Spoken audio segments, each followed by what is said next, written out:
to the On Air channel. I'm your social space curator, Ellie Jńe, and today we are doing a product review, and it's a mini donut maker from Dash. I love Dash products. I'm a little obsessed. I also have a mini Bundt cake maker, and we're gonna have a video where I show you how I use this, but today we're just gonna focus on making mini donuts.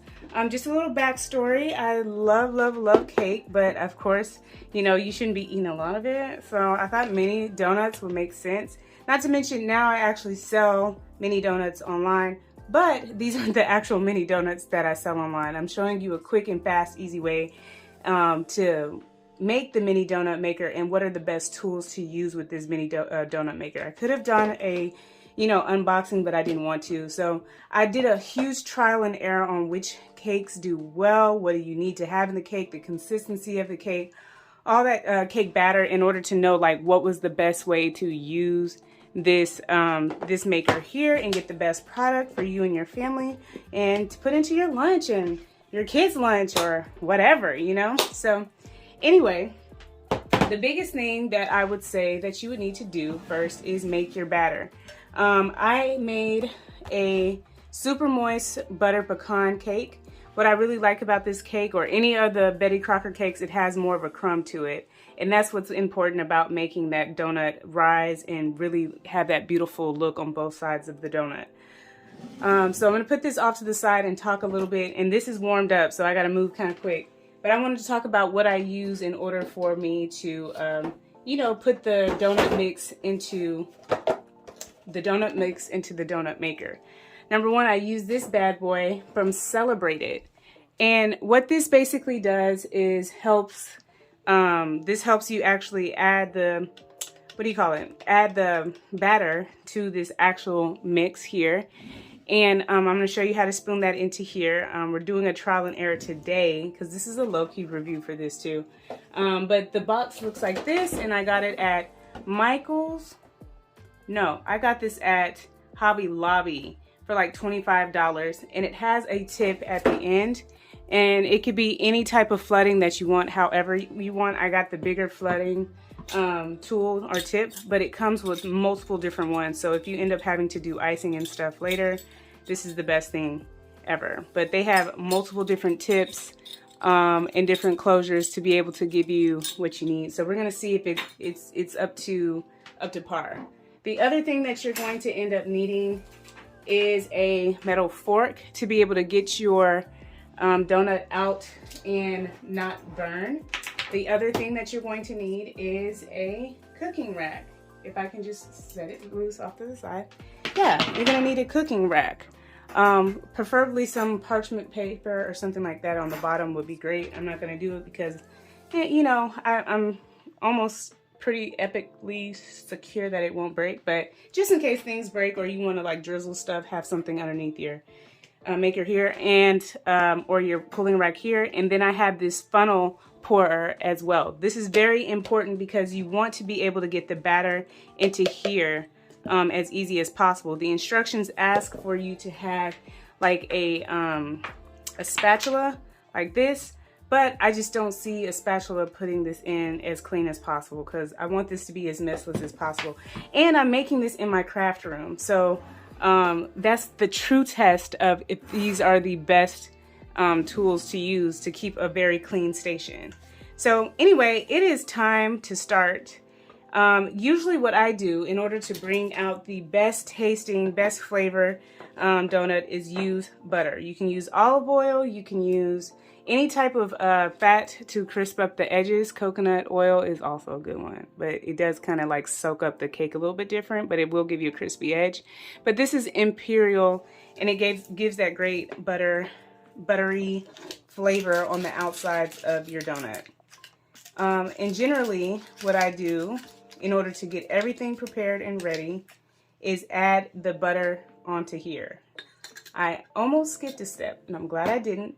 What I usually like to do so I do not burn the butter is prepare the funnel or prepare the actual, what do you call this? This decorator set. And it acts as a syringe like this, but in order for you to take it off, you have to spin it off like here and you see that it comes out like that. It comes out.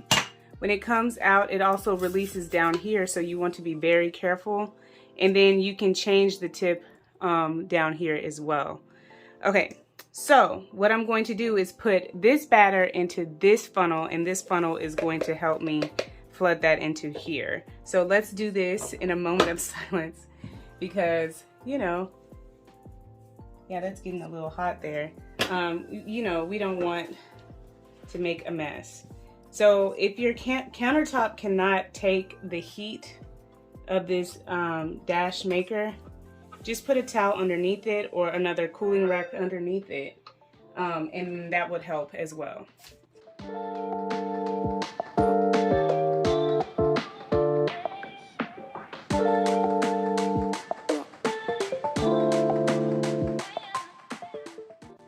Okay, so I added all the cake batter that I could, not too far at the top because I don't want things when I start to pour them, you know, aggressively move to the front.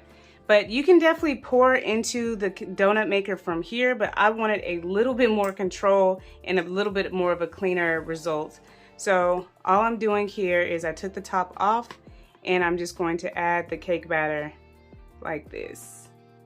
And I am a little terrified.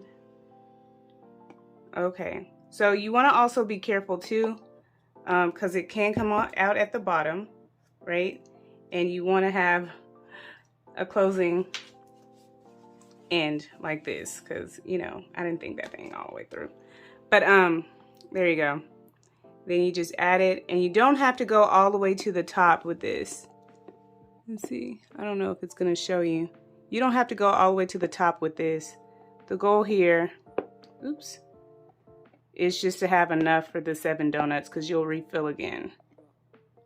So you want this thing to work for you as much as possible. Ciao. Okay. Woo! Scary business. Okay, so now you just add the top like this. You have to do it from the side and then push it down. Make sure it's even and then screw it on. Just like that. And whenever you get the batter available or want the batter to be available, just know that you have to press this lever here and it gives you the even amount of pumps into, you know, the mini dash maker. Okay, so we're gonna set this here just for a millisecond. It is coming out aggressively, guys, because it's cake batter, of course. All right, so now it's time to add butter. What I usually do, I try not to make too much or add too much because it really is going to overflow if you add too much butter or oil. You probably just need just enough, like a teaspoon in each one. Like this one has probably a little bit too much. Yeah, so you add it that way. Add it that way. Kind of spill off to the side. And when you kind of just rock it back, get it moving, it is sizzling and it is time, okay? So now all you have to do is pour it this way.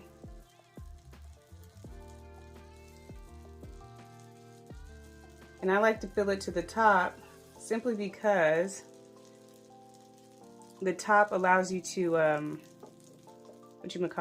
it allows it to actually cook on the top side of the griddle as well. Okay, and I'm placing this down, and just know that there is a certain mechanism to make the donut shape that you need, so do not worry about it overflowing because it will stop it before it gets to the actual edges of this griddle here. Okay, so we closed up the griddle. Literally give it like, I would say a minute or two on each side in order for you to get that beautiful output. But this is what it starts to look like. See, there is a beautiful dome that allowed to rise within this griddle, and it's actually showing that it's touching the top of the griddle as well. But if you're concerned about it being crispy on both sides, all you have to do is flip it. Okay, so in order for you to flip this, all you need is a tool like this or some prong or a toothpick. And you just go inside this side here. And you just flip your donut around.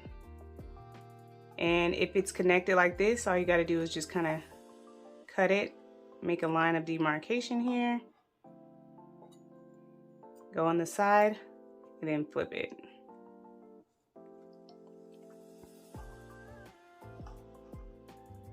Also, the goal of what you're doing here, whenever you're putting the prong inside, is seeing if it's still gooey on the inside.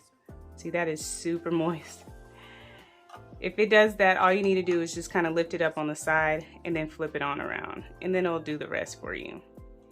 So also, one of the things that I noticed whenever I was cooking these donuts with cake mix was, I was like, oh my gosh, when I first took it out and it was still like hot, I was like, they're way too soft. They're way too delicate. They might break open like this.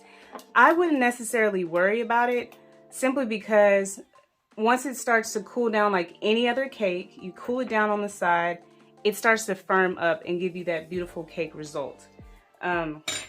All we need is just one more minute. I wanted to show you guys, there's different cute ways to package your donuts, like this one right here. I have I have one video now, but I'm coming out with 5 more videos, if not more, of how to package your donuts in a cute, just a really cute way to give out to your friends and family and things like that. So look out for those videos, and I have some different things that I have used from different tools, because you know I'm a crafter. So you know I gotta show you some of my skills. All right, let's take out this one. I want to show you guys this one. This is the results that you get. Look at that. And they're lighter on one side and a little darker on the other, but it's all about timing and how you play with it. It really doesn't bother me. So, you know, I'm putting these off to the side, and they're ready to be dipped in icing. I'll make a whole video around the icing, but I just wanted to show you how easy it is to make these donuts. If you're also worried about like, okay, the middle, you know, is not opening up, just open it up there, you know, on the side before you the cake cools down, and it'll give you the best rendition of a donut that you might want. But for the most part, this is how you use the mini cake or mini donut maker from Dash. And the cleanup is extremely easy, and also there's just not a lot of flooding that happens unless you just put too much cake mix. But the shallowness of this donut lets you have a great line of marcation of how much batter you can and cannot put in. And then it has this little groove to catch any remnants like you just saw here. You see this part here, but see, it already started to firm up.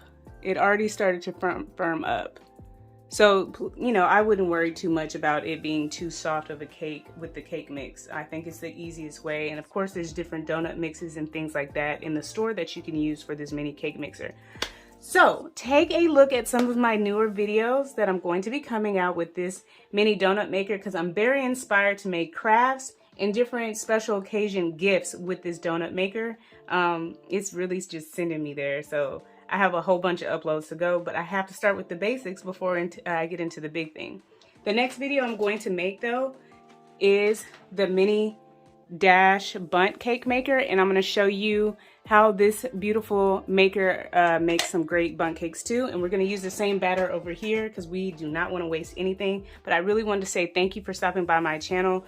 Definitely leave a comment, any ideas or any tips too, because this is a beautiful community that loves to share different tips and loves to give and all that type of good stuff. So nonetheless, I'm gonna stop talking. Check out my Instagram and Pinterest, and I look forward to chatting with you guys soon. Bye.